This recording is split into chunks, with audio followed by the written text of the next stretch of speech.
Hello everyone, welcome to our channel Innovative Upskill. आज आप लोग देख सकते हैं हम अभी एक साथ डेविड स्कॉट ट्रेल के बीच में बैठे हैं।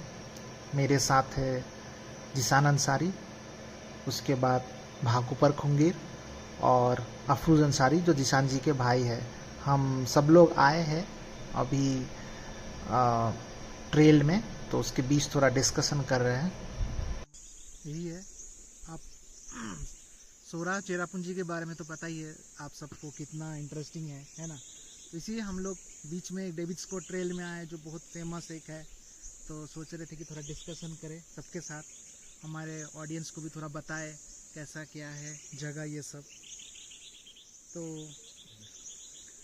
आप जैसे बोल रहे कि बिहार से है, आप भी हैं बिहार से, तो आप दोनों मेनली बता पाएंगे कि कितना डिफरेंस है आप लोग जैसे बिहार जहाँ पे आप होम टाउन में रहते हैं और चेरापूंजी सोरा में आए हैं, तो मतलब कितना डिफरेंस आप फील कर रहे हैं, थोड़ा बताइए।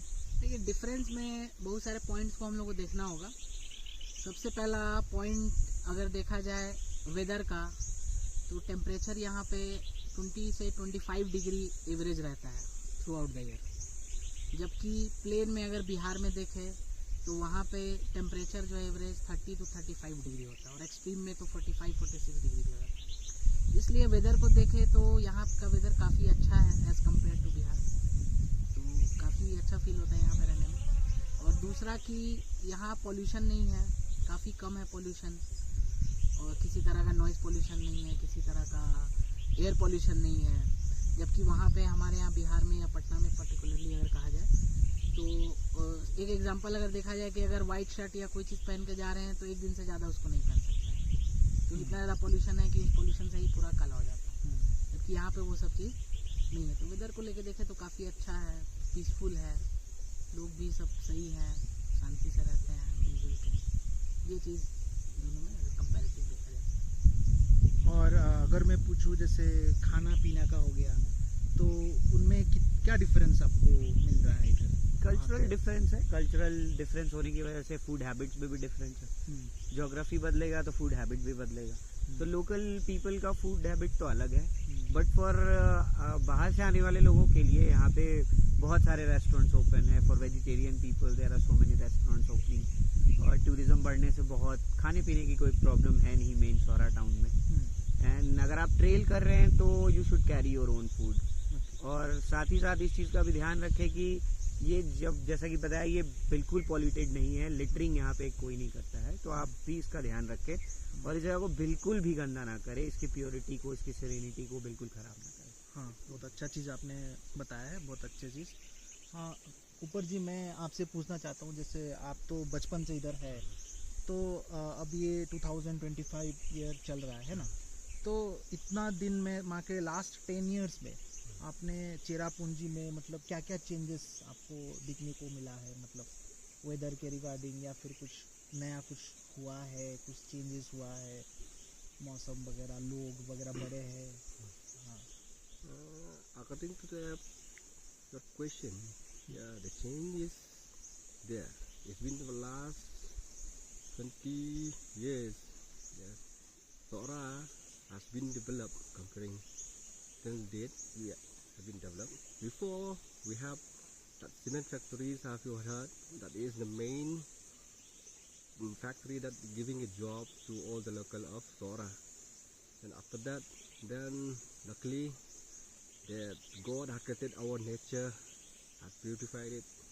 So the tourism department had made our Sora as a national tourism department. Thanks to the government of Meghalaya for supporting for creating so many activities in Sora, just like a tourism area. So there's so many spots like Nokalkai is a folktale story. Have you heard it? So the Dainton, and then the Koramha, as you have heard it. So recently we know that there's the Garden of Cave, as known in English. So Hakakasi, Ongika, Ka Bri Kistanrang, Kata Kadan Sidi Sejan Light Ring O, Katuru Kadan Nakachong Kakana. this is the part that we are invited to all the tourists that when they start to their journey as a tourist, please do visit first the Krang Suri. Please do visit from the Garden of Peace. Then after that you come to the Dainsen. Then you come to Noklikai. Then you visit to Korama.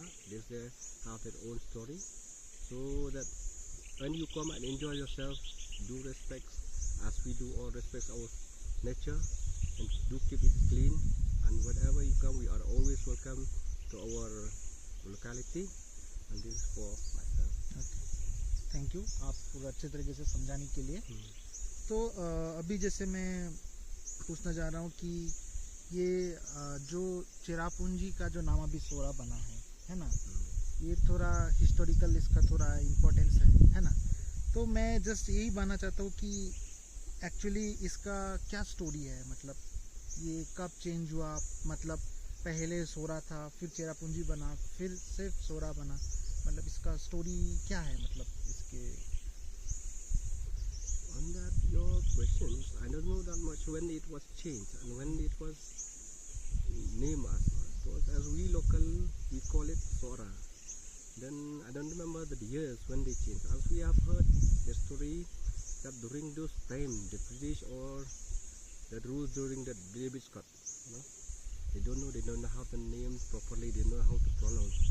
Or before independence, as we are dealing with along with the Bangladeshi, some of the society, some they used to call it.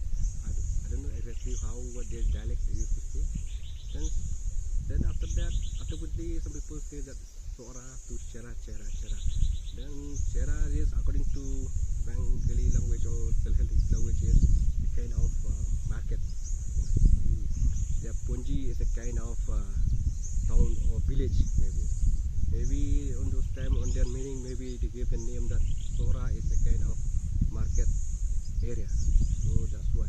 Then after that, then after we have a good conversation with understanding, then we should name it as it is. That we call it as Sora. Because we know it as the rainiest place or wettest place on earth. This is what we should keep it. We need to change it. Kumbang yung hi ka kantin ka ba hindi man pinne ka menor nang ba kalaway yung kan pernai te kumtang day hero ban buram ya ka ika ba unang men long man chwa ulabu e ka terteng kumta hero man tangin ay kata terteng. I will say it in English. As our ancestors have the name as Sora, we as the future youth or for the upcoming generation, we should keep as it is as Sora. I will be known as Sora. Okay. तो दिशान जी आप कुछ add करना चाहेंगे जो Cooper जी ने बोला है? ठीक है, कुपर जी ने तो सही बताया है कि जिस तरीके से कॉलोनियल रूल जब यहाँ पे आया, जब बांग्लादेश से डेविड स्कॉट सबसे पहले यहाँ पे आए लेट 19th सेंचुरी 1900 समथिंग, तो उन लोगों ने वेदर को लेके इस जगह को चुना कि यहाँ पे रहेंगे।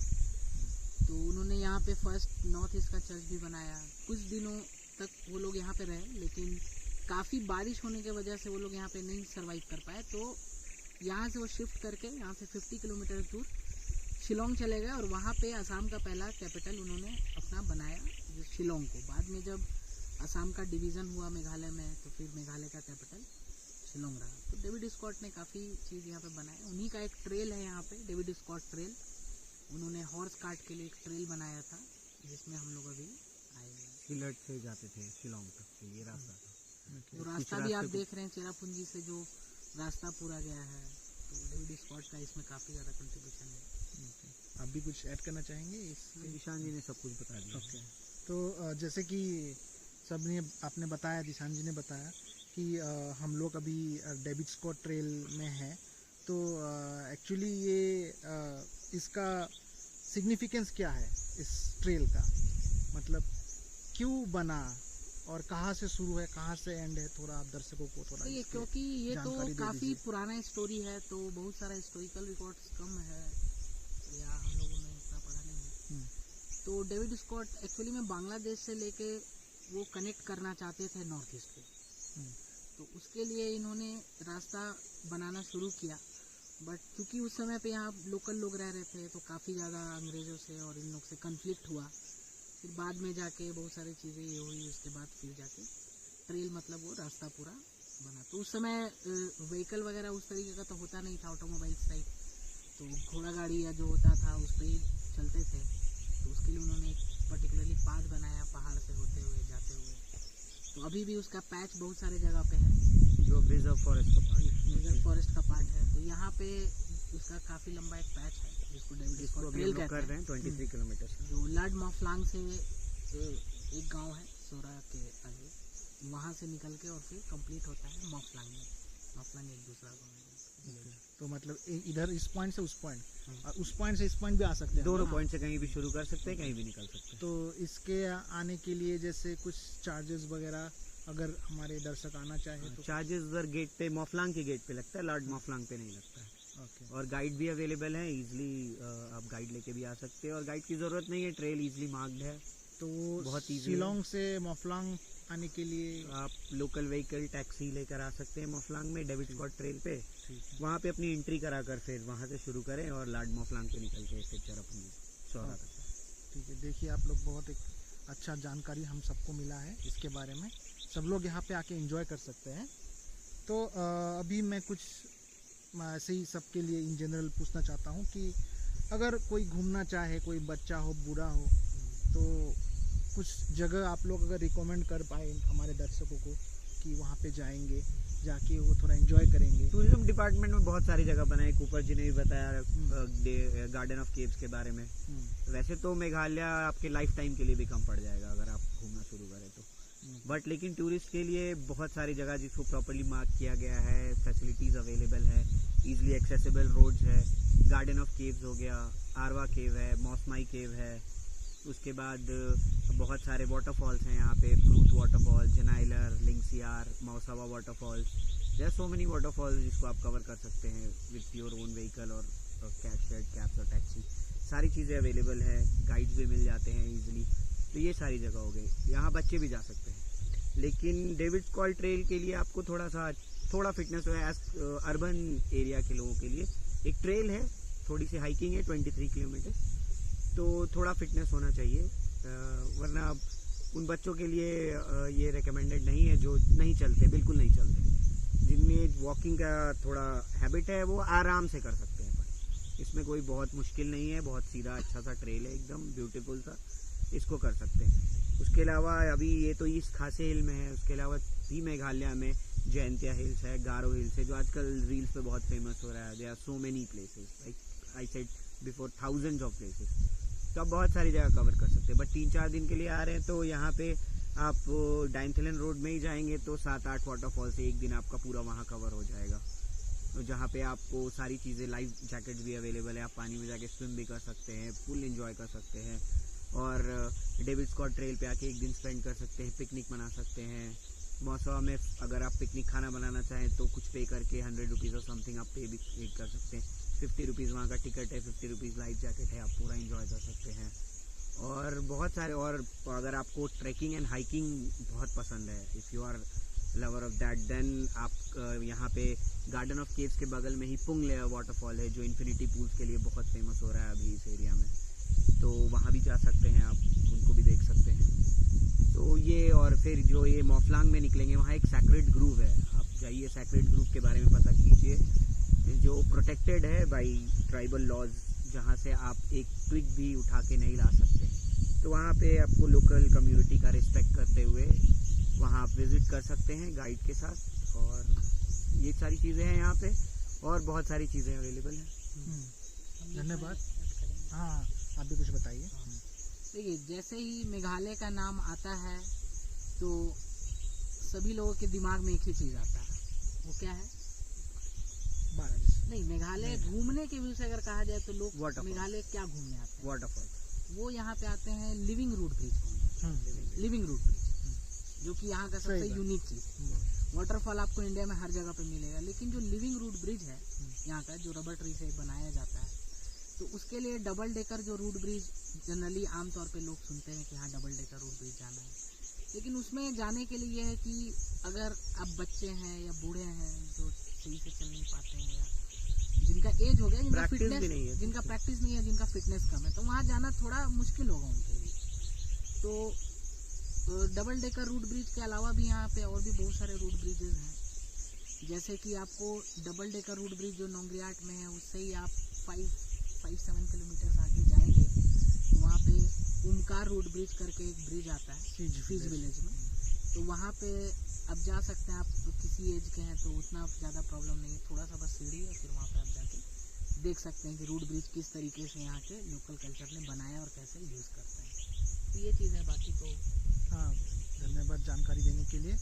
अभी मैं कुछ कॉमन पूछना चाहता हूँ, जैसे लोग का डाउट होता है यहाँ आने से पहले कि कौन से सीज़न में आए, तो अगर आप लोग हमारे दर्शकों को बता पाए कि कौन सा सीज़न में यहाँ आना बेटर है, तो सब लोगों को पता चलेगा कि नहीं इस सीज़न में बारिश होता है तो इस सीज़न में जाए। जो बारिश का एंजॉय करना चाहते हैं, हर सीजन जो का अपना बारिश मजा है का यहाँ पे। एंजॉय नहीं करना चाहते, बोलते नहीं हम लोग को बारिश अच्छा पसंद नहीं है, तो वो कब आए, थोड़ा सा आप एक बार दर्शकों को बता दीजिए। हाँ, निशान जी। अक्टूबर का सीजन बिना बारिश के लिए आपको सारी चीज़ें जो मिलेंगी वो October is the best season to visit. Okay. और if you love rains, Meghalaya is all about rain, then आप सीजन में आए तो आपको किन्रम एक वाटरफॉल है जो इंटरनेट पे बहुत फेमस हो रहा है, या ह्यूमंगस ह्यूज वाटरफॉल, वो फुल ब्लूम्स में अगर वाटरफॉल्स देखना है तो आप बारिश के सीज़न को प्रेफर करें। लेकिन एक्सट्रीम मानसून को अवॉइड करें तो ज़्यादा अच्छा है। उसमें ट्रैक और ट्रेल्स थोड़े टफ एंड डिफ़िकल्ट हो जाते हैं, उसमें फिर चलना मुश्किल हो जाता है। And you should keep your trekking shoes और नॉन स्लिपरी शूज़, जो उस तरह के शूज़ लेकर आएँ, और अवॉइड करें बारिश में पत्थरों पे जाना, पहाड़ पे जाना। लाइक नोकालिकाई का टॉप क्लोज हो जाता है उस समय ट्रैकिंग के लिए, लेकिन 1 अक्टूबर से नोकालिकाई के टॉप पे जाना ट्रैक ओपन है। तो आप नोकालिकाई जो highest plunge pool of India है, 1000 फीट नीचे गिरता है, वहाँ के उसके टॉप पे भी जाके एंजॉय कर सकते हैं, वहाँ भी पिकनिक कर सकते हैं। तो वो 1 अक्टूबर से स्टार्ट होता है। Okay, thank you everyone for watching this video. आप आइए और इस तरह का वीडियो कंटेंट आपको मिलता रहेगा। Thank you for watching. खुबले।